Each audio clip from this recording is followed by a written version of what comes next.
Tonight on DC News Now, it's almost go time. The high-stakes Maryland primary 1 day away. Tonight, Senate candidates make their final pitches to voters. A section of Baltimore's Key Bridge blown to pieces. An effort to free the dolly ship that's been trapped in the wreckage for over a month. We're there for demolition and what's next for the Port of Baltimore. Rain back into the forecast. We'll time it out coming up. And turning pain into purpose. I consider myself to be one of the lucky ones because I am here to tell my story. An Arlington mother who lost a leg in a crash, now on a mission to make the streets safer. Bad things do happen when you're not paying attention. And all over the DMV, police departments are joining her. We'll show you how.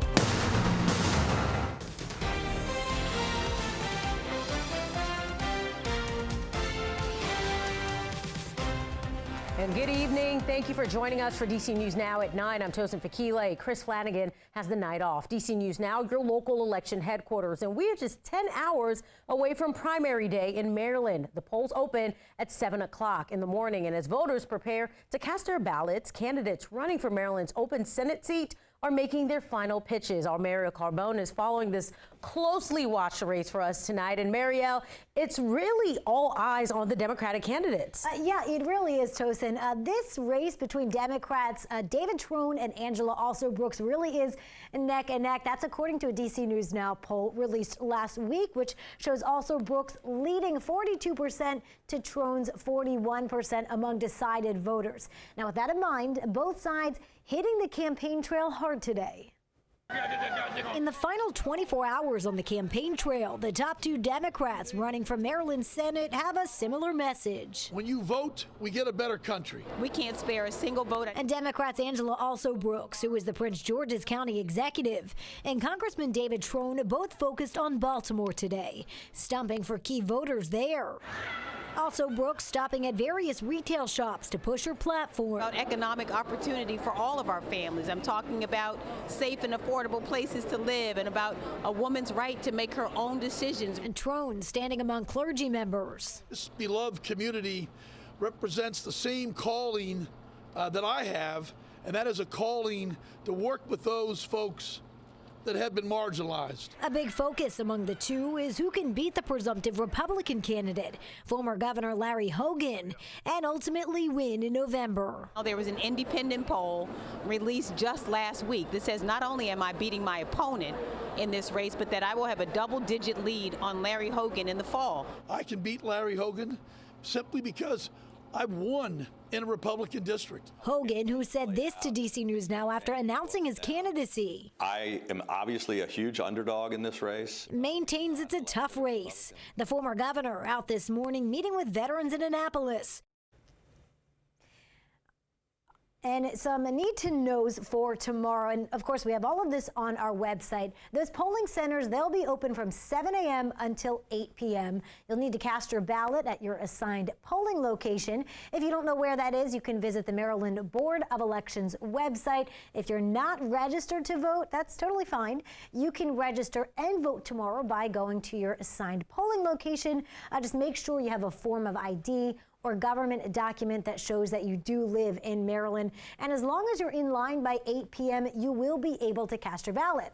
Now, if you are voting by mail, your ballot must be postmarked by tomorrow. And of course, you want to remember DC News Now is your local election headquarters. So we'll have reporters out all night long bringing you that coverage as the votes are counted. So stay tuned right here to DC News Now throughout the night. Tomorrow we'll be here in studio. I'm Mariel Carbone. All right, Mariel, thank you for those important details. We're going to check in with Chief Meteorologist Janessa Webb. And Janessa, today was a great day, but as people head to the polls tomorrow, a slightly different story. Yeah, we have a weather change in the forecast that tonight, overnight, you start to deal with increasing clouds. Right now, it looks super beautiful out there. No complaints. We're going to remain dry until about 6 a.m. So you have a few more hours to enjoy this. 69 degrees under mostly cloudy skies. The wind flow, it was coming out of the south this afternoon, and it's a little bit better. 5 to 10 miles per hour right now. Dew points are down. Nice breathable air. Open up the window and take all this goodness in. 64 Anne Arundel County into Annapolis, 66 Lexington Park. Our friends in Calvert County, hey, good evening, Waldorf, 64. The farther west you go, hey, we are picking up the damage after that tornado warning on Saturday after out towards Hagerstown area. The National Weather Service is going to go out there and survey that damage. Here's a larger setup with that high to our south at this point in Wilmington, North Carolina, starting to retreat, and in Chi-Town, they're dealing with the stormy conditions, and all that moisture is headed our way. By 7 a.m. tomorrow morning, back into the upper 40s. Tomorrow, temperatures are a lot cooler compared to what we are dealing with this afternoon. I mean, we are going to see temperatures drop nearly 5 to 10 degrees in most locations. We have rain for a solid 48 hours. We'll time it out coming up. All right, Janessa, looking forward to it. Thank you. Well, this just in, a man who crashed a truck into the barriers at the White House and showed a Nazi flag before his arrest last year pleaded guilty in court today. 20-year-old Sai Kandula admitted he drove a U-Haul truck onto a sidewalk, sending pedestrians running for safety before ramming into those metal barriers near the White House grounds. Kandula faces up to 10 years in prison. His sentencing is scheduled for August.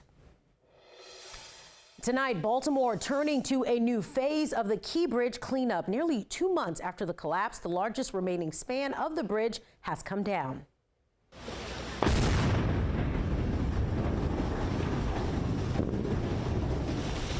The section blown to pieces in a controlled demolition, the explosion freeing the Dolly cargo ship that's been stuck in the wreckage all this time. DC News Now's reporter Randy Bass has been covering this cleanup since day one. She joins us now with the latest. Yeah, I mean, it really was something to see. Those salvage crews, though, were standing by at the ready as that wreckage fell into the Tapsco River, splashing into the water below. Let's get another look at that dramatic footage we captured. We saw those sparks fly, plumes of smoke go into the air, and again, those large chunks of metal crashing into the water below. Officials say this was the safest and quickest way to get the job done. Engineers made precise cuts in the steel and sent electrical charges through those massive pieces of metal. That huge truss of the bridge was one of the last things literally standing in the way of moving the cargo ship, the Dolly, that hit the bridge and caused it to collapse 48 days ago. With this piece out of the way, the Unified Command Team heading up this operation is now one step closer to reopening the Port of Baltimore.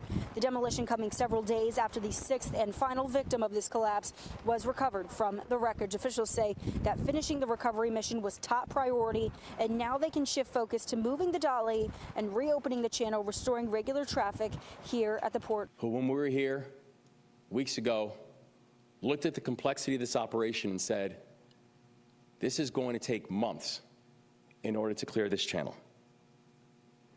Well, here we are now, and I'm thankful for the fact that because of the hard work, the diligence, the speed, the 24/7 operation that has taken place, we've been able to get it done in a matter of weeks. Yes, this morning, Governor Wes Moore said today's demolition helps to keep them right on track for reopening the port to its full capacity by the end of the month. In Dundalk, I'm Randy Bass, DC News Now. All right, Randy, thank you for that report. We are taking a live look now at the Capitol, where on Wednesday, lawmakers are set to hear testimony about the ongoing investigation into the bridge collapse. A House committee will hear from the NTSB, the Coast Guard, and the Army Corps of Engineers. Our coverage continues on the Baltimore Bridge demolition on our website, dcnewsnow.com. There you can find the full video showing those explosive moments, as well as full story outlining the recovery effort. Well, dozens of drivers in the district are heading home with tickets tonight, but police and road safety advocates are hopeful they'll also leave learning a lesson. It's all part of the Street Smart program looking to improve pedestrian and bicyclist safety in our region. Max Marcilla joins us live from the intersection of Langston Boulevard and Fort Myer Drive in Roslyn. And Max, what happened where you are standing a few years ago is a big reason why this campaign is pushing as hard as it is. Yeah, it was back in December of 2018, Tosin, when a woman was walking her then 4-year-old baby in a stroller across this street when a dump truck made a left turn and hit the woman. She considers herself one of the lucky ones because she was able to push her baby in the stroller out of the way. The baby was unharmed. And again, she considers herself lucky because she only lost the left leg, did not lose her life. Tonight, that woman, Helen Harris, spoke with us about the platform she now holds and the advocacy and the advocate she has become. It was a very traumatic event, as oftentimes pedestrian accidents tend to be. Helen Harris says the physical and psychological healing from the crash that led to her left leg being amputated has been a huge component of her life. But as we speak with her on Zoom more than 5 years after the crash, there's a new purpose. Why was it so important, given what you went through, for you to kind of advocate for pedestrians? This is something that unfortunately happens to many individuals across our community. Just steps away from where we spoke with Harris. The work of a campaign she's a part of and helped inspire, the Street Smart campaign. It's partnered with several police departments in our region aimed at teaching and promoting pedestrian and bicyclist safety. These officers are pulling over drivers who failed to stop as another officer crossed the street back and forth over and over here in Southeast on the corner of MLK Avenue and V Street. Drivers getting a ticket and a lesson. The reason people kind of forget about warnings, but they remember the tickets because they have to pay them. What would be your message to drivers, considering you're an important voice in this conversation? Nothing is as important as getting home safely. You don't have to be in a rush. You don't have to check your phone. Pay attention to stoplights, to pedestrians, to cyclists. We all have to inhabit the streets together. Now, education and enforcement is making a difference. Last year was a bit of a better year. Street Smart says 115 pedestrians, walkers or bikers, were killed in 2023, and that actually is better than what happened in 2022, a really deadly and dangerous year. Harris says the work must continue as they work to get closer and closer and eventually, hopefully, to zero pedestrian fatalities. Reporting live in Arlington, Max Marcella, DC News Now. All right, Max, thank you. Well, now to a crime alert. Fairfax County police say they've busted yet another retail theft ring. Take a look at this. You're looking at thousands of dollars worth of stolen merchandise. 2 people are in custody. A third person is still wanted. Investigators say the group from New York and New Jersey came down to Virginia. Police say they stole over $27,000 worth of merchandise from Fair Oaks Mall in Tyson's Corner Center. Police are still investigating the group they say are linked to multiple thefts over a 4-month period. In the district, the new Safe Commercial Corridor Hub is now open in Anacostia, the center on MLK Jr. Avenue in Southeast. The hope is that this new space will allow better response to crime and other community concerns in real time. Think of it like a satellite hub. Officers can do administrative work there instead of going to the main station. The hub also houses employees from the Department of Human Services and Behavioral Health to try to connect people to treatment and support. These are places where residents can walk in to get help from DC agencies. That people are getting the behavioral health services that they need.